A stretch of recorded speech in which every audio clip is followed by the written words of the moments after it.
Chapter 15. The Wonders of the Last Sea.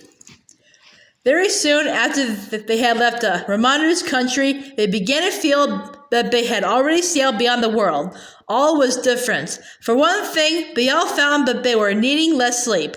One did not want to go to bed, nor to eat much, nor even to talk except in low voices. Another thing was the light. There was too much of it. The sun, when it came up each morning, looked twice, if not 3 times, its usual size. And every morning, which gave Lucy the strangest feeling of all, the huge white birds singing their song with human voices in a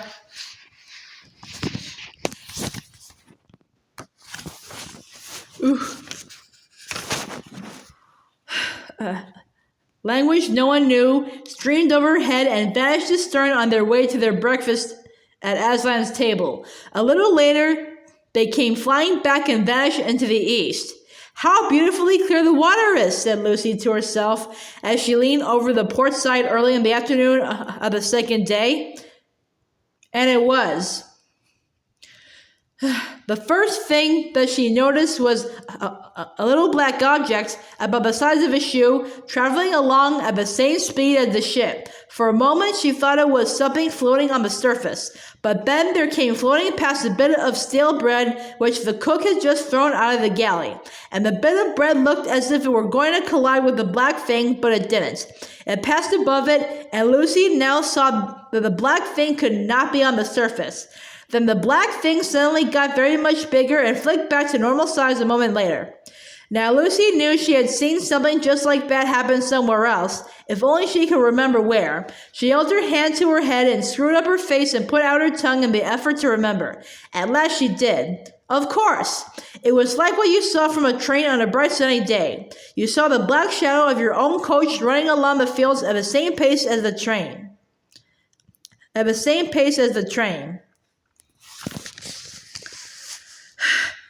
Then you went into a cutting, and immediately the same shadow slid close up to you and got big, racing along the grass of the cutting bank. Then you came out of the cutting and flick. Once more the black shadow had gone back to its normal size and was running along the fields. "It's our shadow!" "The shadow of the Dawn Treader," said Lucy.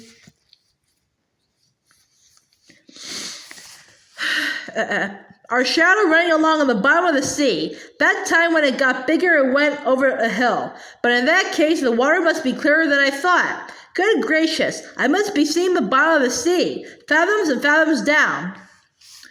As soon as she had said this, she realized that the great silvery expanse which she had been seeing without noticing for some time was really the sand on the seabed, and that all sorts of darker or brighter patches were not lights and shadows on the surface, but real things on the bottom.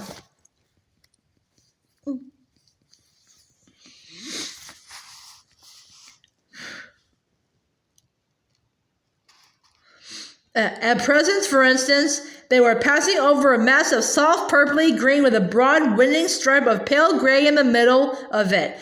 But now that she knew it was on the bottom, she saw it much better. She could see that bits of the dark stuff were much higher than other bits and were waving gently. "Just like trees in the wind," said Lucy, "and I do believe that's what they are. It's a submarine forest." They passed on above it, and presently the pale streak was joined by another pale streak. "If I was down there," thought Lucy, "that streak would be just like a road through the wood, and that place where it joins the other would be a crossroads. Oh, I do wish I was. Hello! The forest is coming to an end, and I do believe the streak really was a road. I can still see it going on across the open sand. It's a different color, and it's marked out with something at the edges, dotted lines. Perhaps they are stones, and now it's getting wilder." But it was not really getting wilder, it was getting nearer. She realized wider. And now it's getting wider. But it was not really getting wider, it was getting nearer. She realized this because of the way in which the shadow of the ship came rushing up toward her.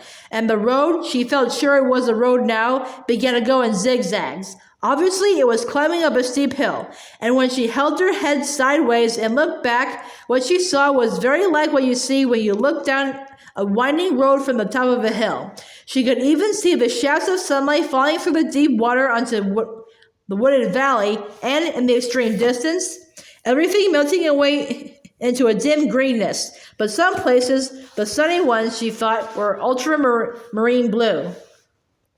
She could not, however, spend much time looking back. What was coming into view in the forward direction was too exciting. The road had apparently now reached the top of the hill and ran straight forward. Little specks were moving to and fro on it. And now something most wonderful, fortunately in full sunlight, or as full as it can be when it falls through fathoms of water, flashed into sight. It was knobbly and jagged and of a pearly or perhaps an ivory color. She was so nearly straight above it that at first she could hardly make out what it was, but everything became plain when she noticed its shadow. The sunlight was falling across Lucy's shoulders, so the shadow of the thing lay stretched out on the sand behind it, and by its shape she saw clearly that it was a shadow of towers and pinnacles, minarets and domes. Why, it's a city or a huge castle, said Lucy to herself, but I wonder what they've built it on top of a high mountain. But I wonder why they built it on top of a high mountain. Long afterward, when she was back in England and talked all these adventures over with Edmund, they thought of a reason, and I am pretty sure it is the true one. In the sea, the deeper you go, the darker and colder it gets, and it is down there in the dark and cold that dangerous things live, the squid and the sea serpent and the kraken. The valleys are the wild, unfriendly places. The sea people feel about their valleys as we do about mountains, and feel about their mountains as we feel about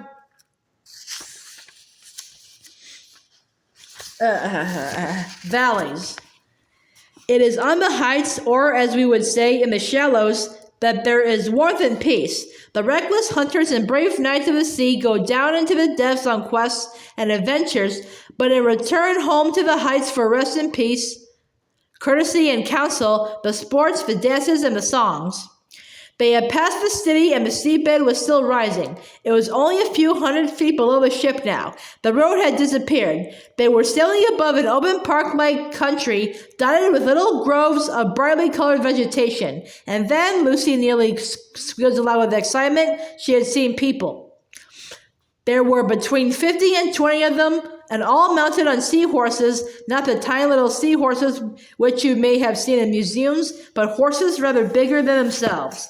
They must be noble and lordly people, Lucy thought, for she could catch the gleam of gold on some of their foreheads, and streamers of emerald or orange-colored stuff fluttered from their shoulders in the current. Then, "Oh, bother these fish," said Lucy, for a whole shoal of small fat fish, swimming quite close to the surface, had come between her and the sea people. But though this spoiled her view, it led to the most interesting thing of all. Suddenly, a fierce little fish of a kind she had never seen before came darting up from below, snapped, grabbed, and sank rapidly with one of the fat fish in its mouth. And all the sea people were sitting on their horses staring up at what had happened. They seemed to be talking and laughing, and before the hunting fish had got back to them with its prey, another of the same kind came up from the sea people, and Lucy was almost certain that one big seaman who sat on his seahorse in the middle of the party had sent it or released it, as if he had been holding it back till then in his hand or on his wrist. "Why, I do declare," said Lucy, "it's a hunting party, or more like a hawking party. Yes, that's it. They ride out with these little fierce fish on their wrists, just as we used to ride out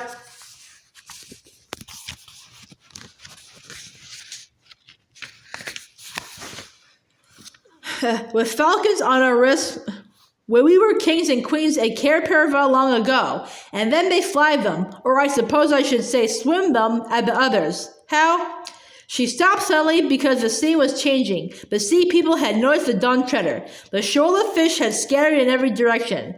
The people themselves were coming up to find out the meaning of this big black thing which had come between them and the sun. And now they were so close to the surface that if they had been in air instead of water, Lucy could have spoken to them. They were men and women both. All wore coronets of some kind, and many had chains of pearls.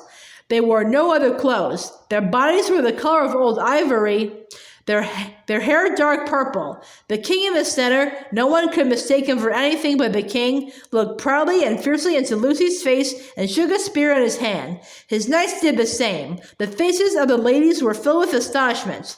Lucy felt sure they had never seen a ship or a human before, and how should they, in seas beyond the world's end, where no ship ever came? "What are you staring at, Lou?" said a voice close beside her. Lucy had been so absorbed in what she was seeing that she started the sound, and when she turned, she found that her arm had gone dead from leaning so long on the rail in one position. Drinian and Edmund were beside her. "Look," she said. They both looked, but almost at once Drinian said in a low voice, "Turn around at once, your majesties. That's right, with our backs to the sea. And don't look as if we were talking about anything important." "Why, what's the matter?" said Lucy as she obeyed. "It'll never do for the sailor to see all that," said Drinian. "We'll have men falling in love with a sea woman, or falling in love with the undersea country itself, and jumping overboard. I've heard of that kind of thing happening before in strange seas. It's always unlucky to see these people." "But we used to know them," said Lucy. "In the old days at Cair Paravel, when my brother Peter was High King. They came to the surface and sang at our coronation." "I think that must have been a different kind, Lou," said Edmund.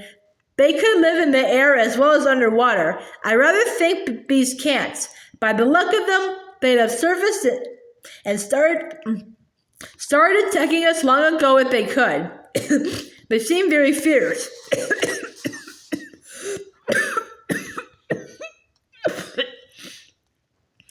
"At any rate," began Drinian, but at that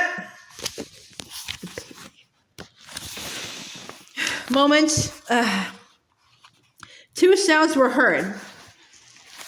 One was a plop. The other was a voice from the fighting tub shouting, "Man overboard!"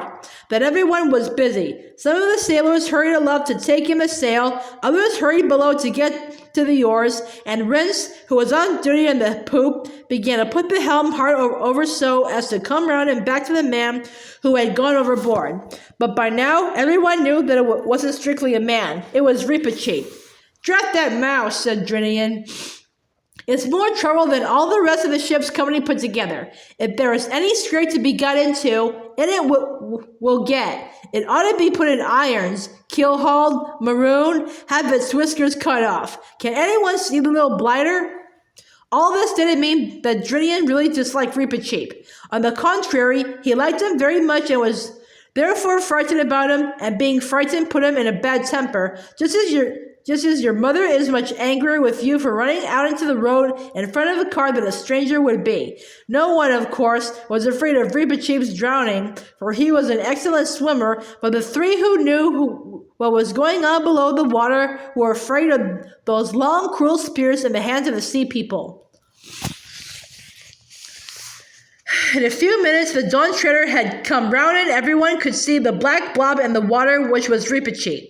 He was chattering with the greatest excitement, but as his mouth kept on getting filled with water, nobody could understand what he was saying. "He'll blurt the whole thing out if we don't shut him up," cried Drinian. To prevent this, he rushed to the side and lowered a rope himself, shouting to the sailors, all right, back to your places. I hope I can heave a mouse up without help." And as Reepicheep began climbing up the rope, not very nimbly because his wet fur made him heavy, Drinian leaned over and whispered to him, "Don't tell, not a word."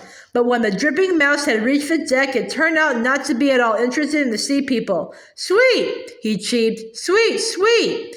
"What are you talking about?" asked Drinian crossly. "And you needn't shake yourself all over me either." "I tell you, the water's sweet," said the mouse. "Sweet, fresh. It isn't salt."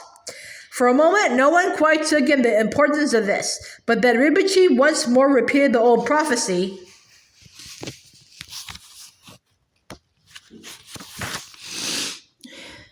Where the waves grow sweet, doubt not, Reepicheep, there is the utter east. Then at last everyone understood.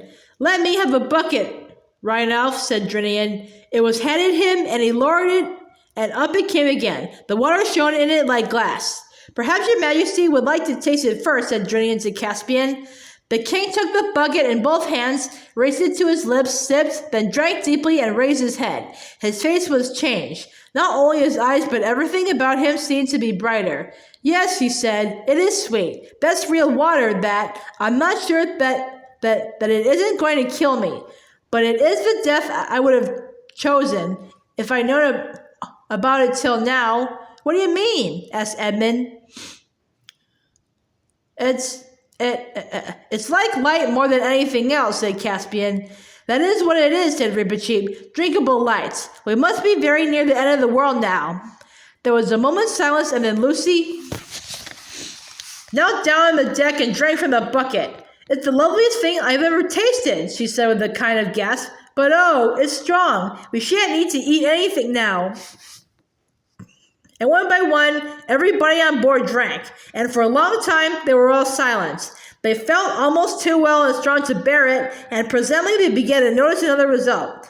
As I have said before, there had been too much light ever since they left the island of Ramandu, the sun too large, though not too hot, the sea too bright, the air too shining. Now the light grew no less, if anything it increased, but they could bear it. They could look straight up at the sun without blinking. They could see more light than they had ever seen before.